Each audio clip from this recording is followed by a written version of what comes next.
Pumalag ang Philippine Navy sa pagbabawal ng China na mangisda sa buong South China Sea. Si Pangulong Bongbong Marcos naman naalarma sa plano ng China na ipakulong ang trespasser sa pinag-aagawang teritoryo. Nasa frontline balitang yan si Brian Castillo. Nahihibang ang China. Yan ang matapang na buwelta ng Philippine Navy matapos ang deklarasyon ng China na ipagbawal ang pangingisda sa buong South China Sea sa loob ng 4 na buwan. Sakop ng fishing ban ng China ang 200 nautical miles exclusive economic zone o EEZ ng Pilipinas sa West Philippine Sea. China is out of tune, out of step, out of their minds. Illegal, they are against international law. The ultimate objective of China is sea control of the South China Sea. They will use the different instruments of their national power to assert that. Naunang kinumpirma ng Department of Foreign Affairs na sinimulan ng China na ipatupad ang fishing ban noong May 1. Tatagal daw yan hanggang September 16. Naglatag na raw ng mekanismo ang Philippine Navy sakaling ipatupad ng China ang fishing ban sa mga Pilipinong mangingisda. Sa ngayon, wala pa raw anumang senyales na ipinatutupad na nga ito ng mga Chinese. The feedback from our fisher folks is that they are allowed to fish so long as they do not enter into Bajo de Masinloc. The pronouncement started in 2021 when the law was passed. And each year there is a pronouncement. I have not come across any report that it was implemented.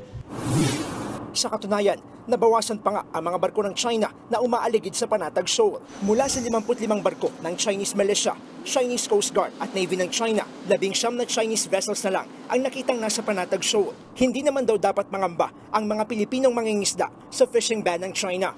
Mas pinalakas na raw kasi ang deployment ng naval vessels ng Pilipinas sa West Philippine Sea.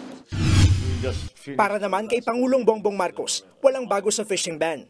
Pero mas naaalarma raw siya sa planong ipakulong ang mga trespassers sa South China Sea. It's just an extension again of their claim that this is all the maritime territory of China. So it is just, it is nothing new. There are sometimes fishing bans because it's the season. And this is something that we have actually agreed upon before. But the new policy of threatening to detain our own citizens, that is different. That is an escalation of the situation. So yes, it is now very worrisome.